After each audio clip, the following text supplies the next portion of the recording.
घड़ी की सुइयां अचानक रुक गई थीं। मोबाइल की स्क्रीन जलती रही लेकिन सेकंड आगे नहीं बढ़े। कमरे की हवा भारी हो चुकी थी, जैसे किसी ने सांस रोक ली हो। उसी पल उसे महसूस हुआ कि इस कमरे में कदम रखते ही कुछ ऐसा हो गया है जो सामान्य नहीं था। वो व्यक्ति एक पुरानी सरकारी इमारत के चौथे माले पर खड़ा था। कमरा नंबर 409। वही कमरा जिसके बारे में कई बार शिकायतें आ चुकी थीं। कभी कोई कर्मचारी अंदर घुसकर बाहर नहीं आया, तो कभी किसी ने कहा कि अंदर जाकर उसे अपने बचपन की यादें दिखने लगीं। जांच के लिए उसे ही भेजा गया था, क्योंकि वो ऐसे मामलों में तर्क पर भरोसा रखता था। कमरे का दरवाजा भीतर से बंद नहीं था, फिर भी खोलते वक्त हाथ कांप गया। अंदर कदम रखते ही बाहर की आवाजें जैसे कट गईं। न सड़क का शोर, न पंखे की आवाज, बस एक अजीब सी खामोशी जो कानों में चुभाई थी। दीवारों पर हल्की सी नमी थी और छत से टपकती बूंद जमीन पर गिरकर आवाज भी नहीं कर रही थी।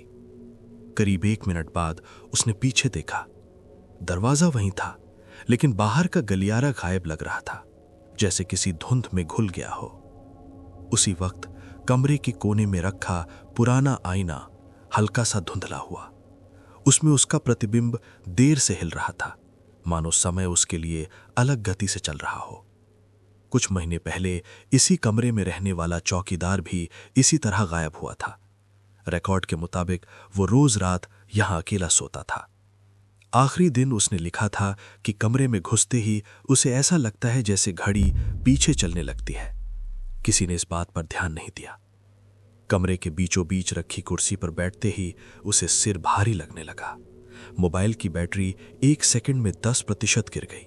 बाहर की दुनिया से संपर्क जैसे टूट चुका था। तभी दीवार पर टंगी घड़ी अपने आप पीछे की ओर घूमने लगी। हर टिक के साथ कमरे की रोशनी कम होती गई। उसी पल आईने में एक दूसरा चेहरा उभरा। वही चौकीदार, थका हुआ और डरा हुआ। उसका चेहरा बोल नहीं रहा था, लेकिन आंखों में साफ था कि वो यहां फंस चुका है। उस व्यक्ति को समझ आ गया कि यह कमरा किसी को मारता नहीं, बल्कि समय के बाहर खींच लेता है। अचानक एक झटका लगा और सब कुछ सामान्य हो गया।